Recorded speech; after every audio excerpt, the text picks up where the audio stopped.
Good morning, you are most welcome my YouTube channel Badlapur art teacher. तो मैं आप लोगों के लिए टॉपिक लेके आ गया हूँ कि ऑप्टेटिव सेंटेंस को डायरेक्ट से इनडायरेक्ट में कैसे चेंज करते हैं, क्या क्या रूल्स है। तो आइए हम चलते हैं अपने टॉपिक की तरफ और देखते हैं क्या चेंजिंग है। तो हमारा पांचवा जो नरेशन का पांचवा पार्ट है, चार पार्ट आपके खत्म हो चुके हैं, जिसमें affirmative sentence, interrogative sentence, imperative sentence और एक्सक्लेमेटरी सेंटेंस। तो ये चार आपके सेंटेंस नरेशन में खत्म हो चुके हैं और ये लास्ट टॉपिक आज हमारा है ऑप्टेटिव सेंटेंस। ये पांचवा पॉइंट है। तो हम चलते हैं, देखते हैं इसके डेफिनेशन तरफ। ऑप्टेटिव सेंटेंस मीन्स होता है इच्छा सूचक वाक्य या इच्छा बोधक वाक्य। जैसा कि नाम से ही स्पष्ट है, इसमें क्या होता है कि इच्छा की बात होती है। तो हम चलते हैं डेफिनेशन तरफ। इसकी पहचान क्या है, लिखे हैं ऐसे अंग्रेजी के वाक्य, ऐसे अंग्रेजी के वाक्य जिनसे आशीर्वाद मतलब ब्लेस, प्रार्थना, प्रेयर, कामना, विश या इच्छा अथवा अभिशाप मतलब श्राप, अभिशाप या श्राप, कर्ष जिसे कहते हैं, आदि का भाव प्रकट हो, आदि का भाव प्रकट हो।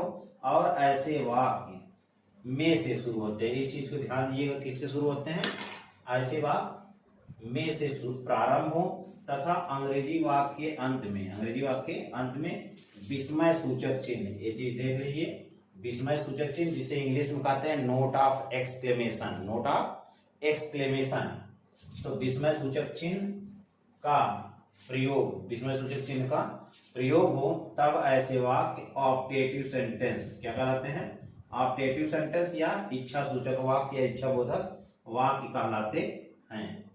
तो डेफिनेशन कंफर्म हो गया कि ऐसे वाक्य जिनसे इच्छा, आशीर्वाद, अभिशाप, प्रार्थना आदि का भाव प्रकट हो तब ऐसे वाक्य ऑप्टेटिव सेंटेंस कहलाते हैं। और ऐसे वाक्य अधिकांश रूप से में से शुरू होते हैं और ऐसे वाक्य के अंत में विस्मय सूचक चिन्ह का प्रयोग किया गया होता है।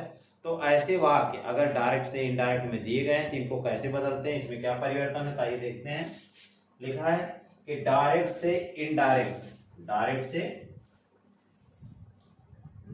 से इनडायरेक्ट में बदलने के नियम, डायरेक्ट से इनडायरेक्ट में बदलने के नियम। तो डायरेक्ट से इनडायरेक्ट में बदलने के नियम क्या है, तो क्या क्या नियम है हम देखते हैं। इसमें पहला पॉइंट है, फर्स्ट पॉइंट लिखा है सेड। सेड को वाक्य के अनुसार अर्थात रिपोर्टेड स्पीच के वाक्य के भाव या अर्थ के अनुसार क्या करते हैं। अगर इच्छा की बात होती है तो विश्ड में बदल देते हैं, प्रार्थना की बात होती है तो प्रेड में, और आशीर्वाद की बात आती है तो ब्लेस में, और अभिशाप की बात आती है तो कर्ष में बदल देते हैं। तो ये चार वर्ड याद रखिएगा, विश्ड इच्छा के लिए, प्रेड प्रार्थना के लिए, ब्लेस आशीर्वाद, और कर्ष जो होता है वह अभिशाप या श्राप आदि में बदल दिया जाता है, आदि के लिए किया जाता है। तो पहला पॉइंट हो गया। दूसरा पॉइंट हमारा है कनेक्टिव वर्ड। क्या है, कनेक्टिव वर्ड मीन्स दोनों वाक्यों को जोड़ने के लिए, दोनों वाक्यों को जोड़ने के लिए कनेक्टिव वर्ड के रूप में दैट, कनेक्टिव वर्ड के रूप में दैट का प्रयोग किया जाता है। मतलब इनडायरेक्ट बनाते समय दोनों वाक्यों को जोड़ने के लिए हम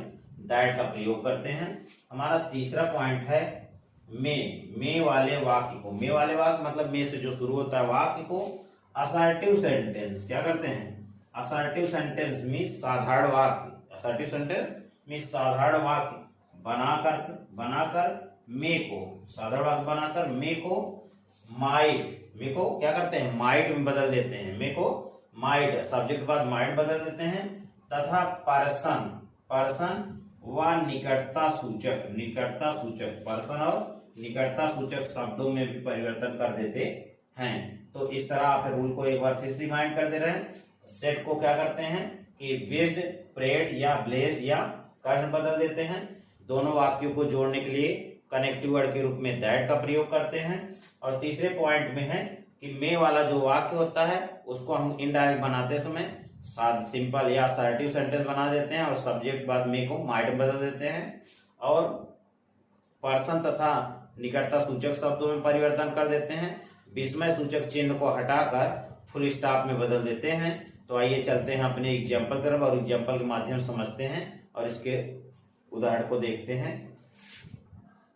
तो हम चलते हैं अपने एग्जाम्पल तरफ, एग्जाम्पल देखते हैं। डायरेक्ट में लिखा है he said to me, he said to me, said आया है, he said to me single comma double comma may you live long, may you live long, मतलब उसने मुझसे कहा मे यू लिव लॉन्ग, आपकी आयु लंबी हो, आपकी आयु लंबी हो। तो यहाँ सीधा भाव हो रहा है कि इच्छा की बात हो रही है। क्या हो रहा है? इच्छा की बात हो रही है। तो इच्छा के लिए हम क्या करते हैं, सेड को हम विश्ड में बदल देते हैं। किसमें बदलते हैं?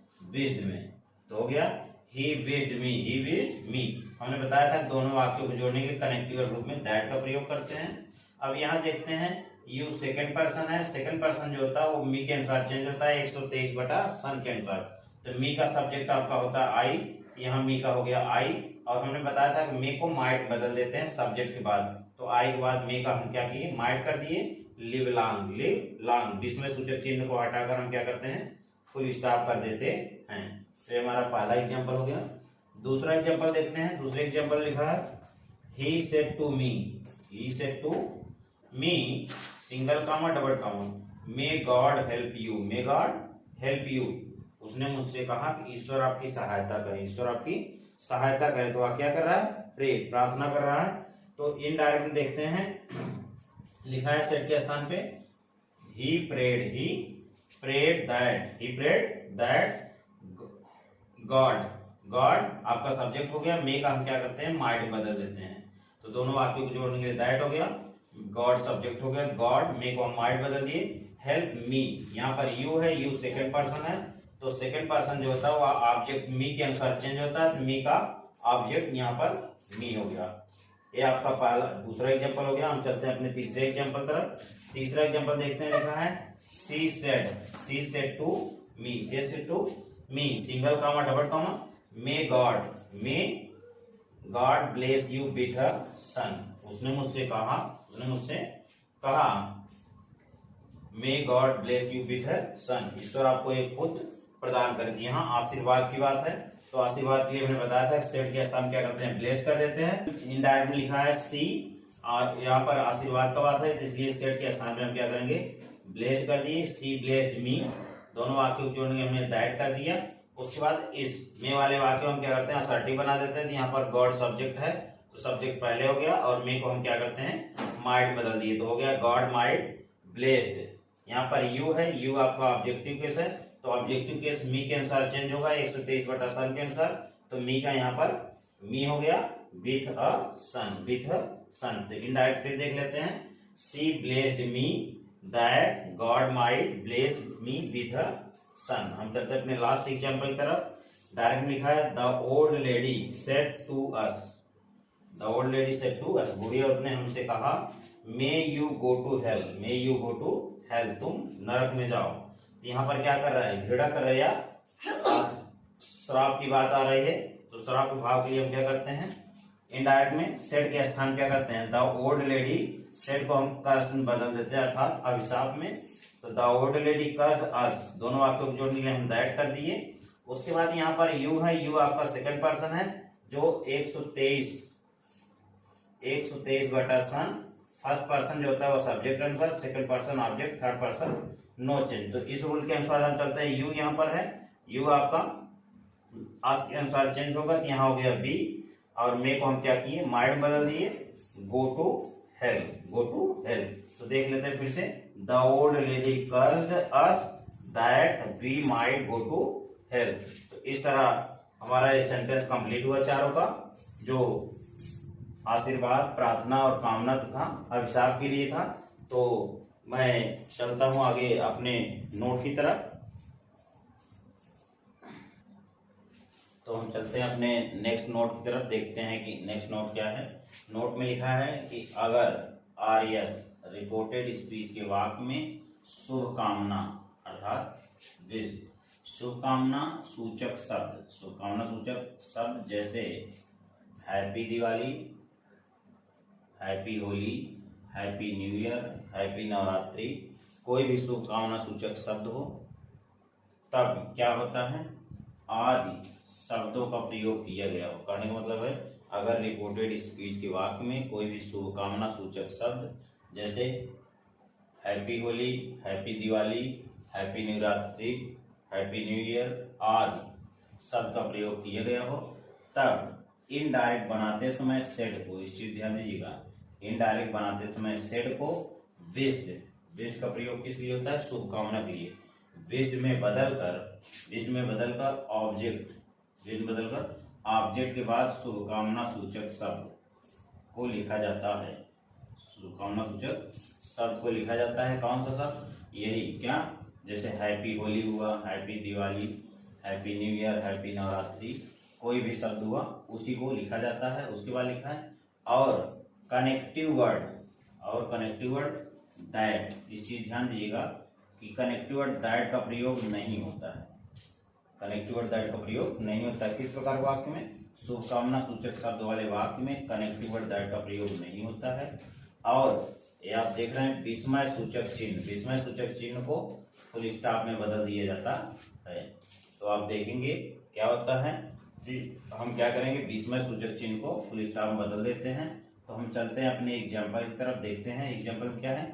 डायरेक्ट में लिखा है ही सेड टू मी, उसने मुझे कहा हैप्पी होली, आपको होली मुबारक हो। यहाँ पर क्या कर रहे हैं, शुभकामना, आपको शुभकामना दे रहे हैं। तो क्या होता है इनडायरेक्ट में, हमें बताया कि सेड को क्या करेंगे हम विश्ड में बदल देंगे। हो गया इनडायरेक्ट में ही विश्ड मी। हमने बताया था कि इस प्रकार के शुभकामना वाले वाक्यों में हम क्या करते हैं, कनेक्टिव वर्ड दैट का प्रयोग नहीं करते हैं। तो जब कनेक्टिव वर्ड दैट का प्रयोग नहीं करेंगे तो हम सीधा देख लेते हैं क्या हो जाएगा, he wished me happy Holi. एक चीज और ध्यान दीजिएगा, ये जो विस्मय सूचक चिन्ह होता है इसको हम क्या करते हैं, फुल स्टॉप में बदल देते हैं।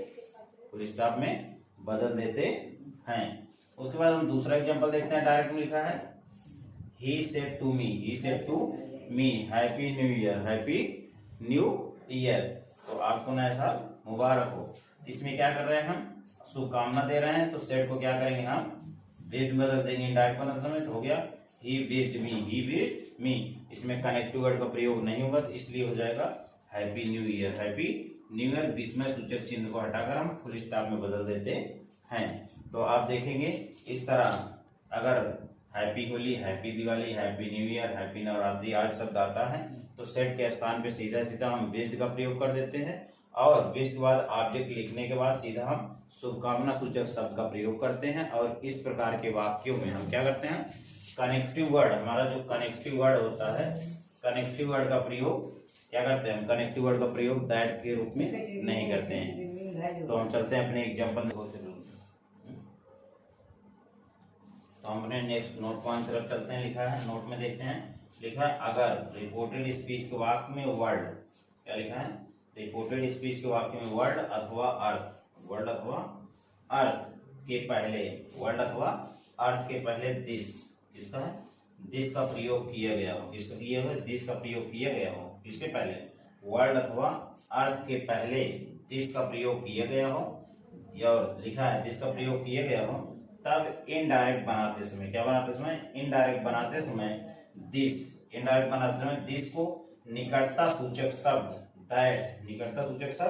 दैट के रूप में नहीं बदला जाता है। तो सीधा अर्थ है कि अगर वर्ड अथवा अर्थ के पहले दिस का प्रयोग किया गया है तब हम क्या करेंगे, निकटता सूचक शब्द को दूरी सूचक शब्द के रूप में, दैट के रूप में नहीं बदला जाता है, बल्कि क्या करते हैं, बल्कि हम दिस को, लिखा है बल्कि दिस को सेम एज दिस लिख दिया जाता है। कहने का मतलब है कि दिस में कोई परिवर्तन नहीं होता है, दिस को सेम एज, जैसे दिस वर्ल्ड अथवा दिस अर्थ के रूप में बदल देते हैं, दिस को दैट में नहीं बदलते हैं। पहली चीज हो गया। तो हम देखते हैं अपने एग्जाम्पल की तरफ। लेकिन एक चीज और ध्यान दीजिएगा, लेकिन वाक्य सिंपल होने पर दोनों वाक्यों को जोड़ने के लिए हम कनेक्टिव वर्ड के रूप में दैट का प्रयोग करते हैं। इस चीज को विशेष रूप से ध्यान दीजिएगा। तो चलते हैं अपने एग्जाम्पल की तरफ, देखते हैं एग्जाम्पल में क्या है। डायरेक्ट में लिखा है Ram said to me, Ram ने मुझसे कहा दिस वर्ल्ड, यहाँ देख लीजिएगा, this world is very interesting, यह संसार क्या है, बहुत दिलचस्प है, बहुत रुचिकर है। तो इनडायरेक्ट क्या होगा, सिंपल होता है, तो हमने बताया था कि सेड को टोल्ड में बदल देते हैं। तो राम इनडायरेक्ट हो गया, राम टोल्ड मी दैट, हमने बताया कि दिस चेंज नहीं होगा, तो दिस का आपका दिस ही होगा, दिस वर्ल्ड हो गया। यहाँ पर दैट को हमने क्या किए, कनेक्टिव वर्ड के रूप में प्रयोग किए दोनों वाक्यों को जोड़ने के लिए, तो हो गया सिंपल सेंटेंस है तो दैट कर दिए, और यहाँ पर सिंपल होने के नाते सेट को हम टोल्ड में कर दिए।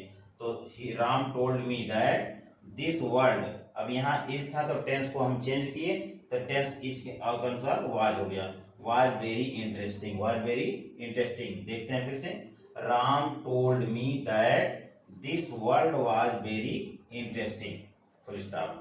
अगला एग्जांपल देखते हैं क्या लिखा है, Sachin said to me, Sachin ने मुझसे कहा, दिस अर्थ यह पृथ्वी, this earth is very beautiful, यह संसार, यह पृथ्वी जो है बहुत सुंदर है, बहुत सुंदर है। तो इनडायरेक्ट देखते हैं कैसे बनता है, इनडायरेक्ट क्या होगा, सचिन सेड को हम टोल्ड बदलिए, सचिन टोल्ड मी, दोनों वाक्यों को जोड़ने के लिए दैट कर दिए, तो हो गया सचिन टोल्ड मी दैट। उसके बाद देखते हैं दिस अर्थ, दिस चेंज नहीं होगा, दिस अर्थ था, दिस अर्थ ही होगा। उसके बाद यहाँ पर इज है, यहाँ क्या हो जाएगा, टेंस वाज हो जाएगा, वेरी ब्यूटीफुल, वेरी ब्यूटीफुल। फिर देख लीजिए, Sachin told me that this earth was very interesting. तो इस तरह हमारा ये नोट पॉइंट खत्म हुआ। This earth was very beautiful, very beautiful. तो मैं इस तरह मेरा नोट पॉइंट ये खत्म हुआ। मैं उम्मीद करूंगा कि अगर मेरा यह ऑप्टेटिव सेंटेंस, अगर मेरा ऑप्टेटिव सेंटेंस का वीडियो आपको पसंद आए, डायरेक्ट से इनडायरेक्ट चेंज करने के, तो मैं चाहूंगा कि आप इसे अधिक से शेयर करें, और इसके कुछ स्पेशल नोट पॉइंट है, इसको मैं नेक्स्ट पार्ट में लेके आऊंगा, तो इसे अधिक से अधिक शेयर करें, इसके रूल्स को सीखें। Thank you very much.